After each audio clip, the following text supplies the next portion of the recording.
सम्मानित साथियों, नमस्कार। आज हम उत्तर प्रदेश में भारतीय जनता पार्टी के शासनकाल में बढ़ते हुए अपहरण तथा यहाँ पर महिलाएं कितने सुरक्षित हैं और अपराधियों का मन कितना बढ़ गया है, इसके संबंध में आपका ध्यान दिलाना चाहते हैं। जैसा कि आप जानते हैं कि उत्तर प्रदेश के कानपुर जनपद में बर्रा थाना के अंतर्गत 22 जून को एक व्यक्ति का अपहरण कर लिया गया था, जिसकी पूरी जानकारी पुलिस को थी और एक महीने बाद उस पीड़ित परिवार को इस बात की सूचना पुलिस प्रशासन द्वारा दी जाती है कि हमने अपहरणकर्ताओं को पकड़ लिया है तथा उनके द्वारा यह बताया गया है कि जिसका अपहरण किया गया था उसकी हत्या कर दी गई है। और वह पीड़ित परिवार जो कि 30 लाख की फिरौती पुलिस के कहने पर दी थी, लेकिन उस समय उन अपहरणकर्ताओं को नहीं पकड़ा जा सका और आज भी अपहरणकर्ता को तो कहा जा रहा है कि पकड़ लिया गया, लेकिन 100 को बरामद नहीं किया गया तथा जो रकम दी गई थी उसको भी बरामद नहीं किया गया है। तो कहीं न कहीं वह पीड़ित परिवार इस बात के सवाल उठा रही है कि इसमें पुलिस की मिलीभगत है और वास्तविक व्यक्ति पकड़े नहीं गए हैं। और आज जरूरत इस बात की है कि हमारी जो बेटा है उसके 100 हमें दिखाए जाएं और इसकी जांच सीबीआई से कराई जाए।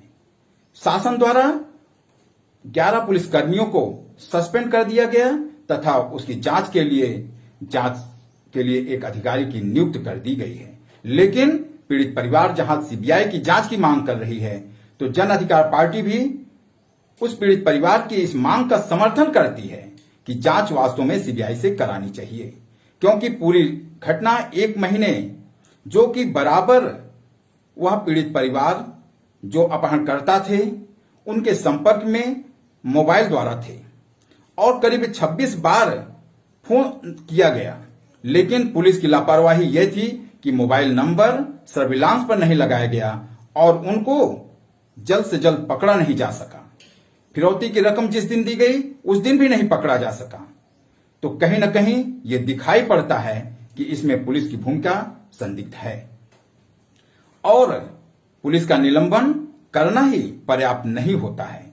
यदि घटना की सही जांच की जाएगी और इसमें जो दोषी हैं पुलिसकर्मी, उनके ऊपर भी आपराधिक मुकदमे पंजीकृत होंगे, तो उनको इस बात का, अपनी गलती का एहसास होगा और आगे जो भी पुलिसकर्मी इस प्रकार की घटना को अंजाम देते हैं वो भी डरेंगे। साथ ही साथ जो वास्तव में अपहरण किए थे ऐसे व्यक्ति भी पकड़े जाएंगे और किसी निर्दोष को इसमें फंसाया नहीं जाएगा। तो ये जरूरत इस बात की है कि सीबीआई से जांच हो, तभी इसमें उस पीड़ित परिवार को न्याय मिलेगा। दूसरी घटना गोंडा जनपद की है, जहां पर कि 6 वर्ष के बच्चे का अपहरण कर लिया जाता है और अपहरण की घटना की सूचना जब पुलिस को होती है तो पुलिस अपनी जिम्मेदारी को बाखूबी समझती है और उससे बड़ी ही ईमानदारी से वह ड्यूटी को करती है और उसमें जो अपहरणकर्ता थे सूरज पांडे तथा छवि पांडे तथा उसके 2 साथी को गिरफ्तार करती है और उनके चंगुल से उस बच्चे को छुड़ाकर परिवार को सुपुर्द करती है। तो ये पुलिस का बहुत ही सराहनीय काम है।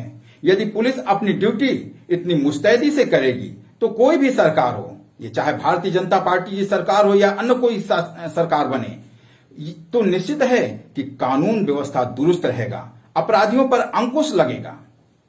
तो यहां पर पुलिस को शासन द्वारा 1 लाख रुपए पुरस्कार के रूप में दिया गया।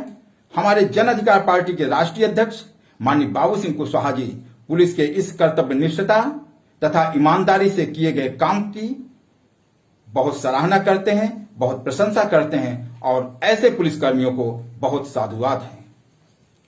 और एक घटना लखनऊ की है, जो यहां पर 1090 पर में काम करने वाली एक महिला सिपाही जब अपनी ड्यूटी करके 11 बजे अपने घर को वापस जाती है तो एक इनोवा कार द्वारा उस पर का पीछा किया जाता है और उससे अश्लील बातें की जाती हैं और यहां तक कि उसकी स्कूटी पर धक्का मार के उसको गिराया जाने का प्रयास किया जाता है।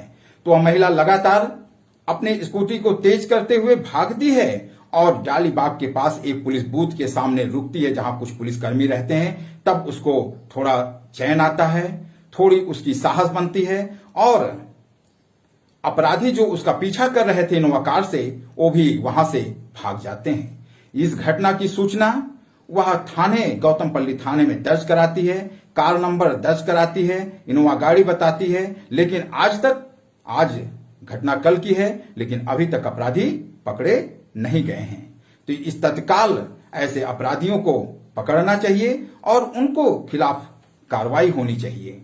तो ये देखिए कि एक महिला पुलिसकर्मी जो ड्यूटी करके घर जा रही है वो भी सुरक्षित नहीं है।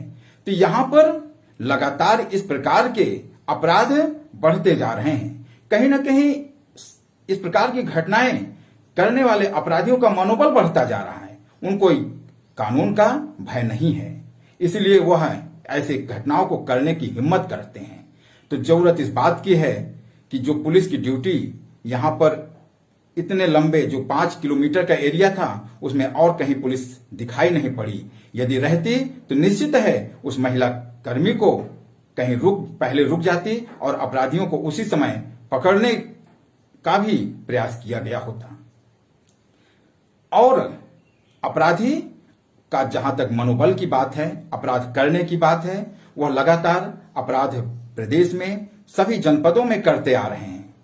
और एक घटना जो बहुत ही दर्दनाक है, जिसमें कि कासगंज की है, जिसमें एक बेटी जिसका कि 16 में अपहरण करके उसके साथ रेप किया गया था, वह रेपिस्ट व्यक्ति जब छूटकर अभी जेल से छूटकर आया तो उसने उस मां बेटी पर ट्रैक्टर चढ़ाकर उनकी हत्या कर देता है और फरार हो जाता है।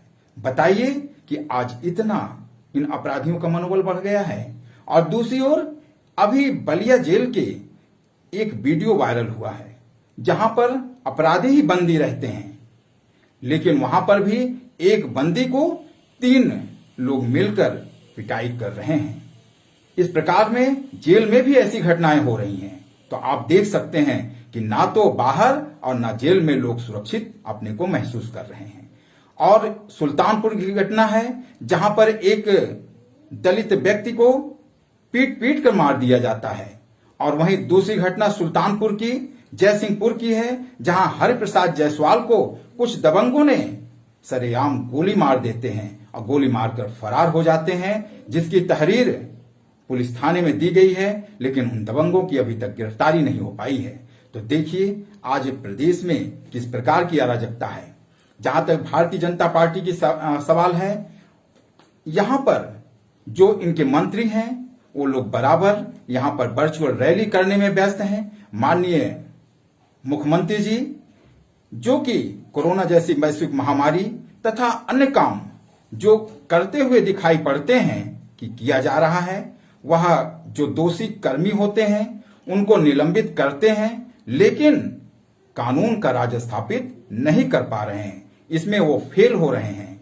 और हमारी पार्टी जन अधिकार पार्टी के राष्ट्रीय अध्यक्ष माननीय बाबू सिंह कुशवाहा तथा भागीदारी संकल्प मोर्चा के घटक दल के नेता माननीय ओम प्रकाश राजभर जी तथा अन्य राष्ट्रीय अध्यक्ष लगातार सरकार को इस बात का आईना दिखाने का प्रयास कर रहे हैं कि जो इस प्रकार की अराजकता तथा अव्यवस्था, हत्याएं, लूट डकैती जैसी घटनाएं बढ़ती जा रही हैं, इस पर लगाम लगाइए।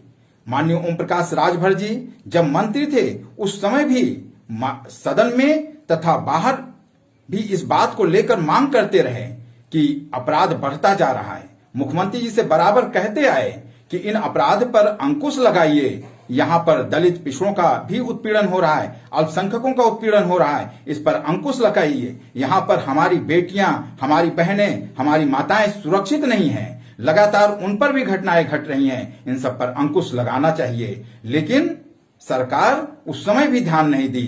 तो माननीय राजभर जी अपना जो मंत्री थे मंत्री पद त्याग कर दिए और उन्होंने कहा कि यदि सरकार इस पर अंकुश नहीं लगा पा रही है तो ऐसे कैबिनेट में बने रहने की क्या जरूरत है। आज वो सड़क पर माननीय बाबू सिंह कुशवाहा जी के साथ लगातार इस बात की लड़ाई लड़ रहे हैं कि यहां पर कानून व्यवस्था का राज स्थापित हो और सभी लोगों का आह्वान कर रहे हैं कि आप लोग भी इस लड़ाई में साथ आइए, नहीं तो बारी बारी से इस प्रकार की घटनाएं सभी के साथ घटती रहेंगी और यहाँ पर जो अमन चैन है वह समाप्त होता रहेगा। हम लोग सुरक्षित नहीं रहेंगे। इसलिए जरूरत है एकजुट होकर इस भारतीय जनता पार्टी के खिलाफ लड़ना है। यहाँ पर जो कानून व्यवस्था है उसको दुरुस्त करने के लिए लड़ना है। इसलिए आइए इस बात का संकल्प लें कि एक साथ जुटकर इस लड़ाई को लड़ें।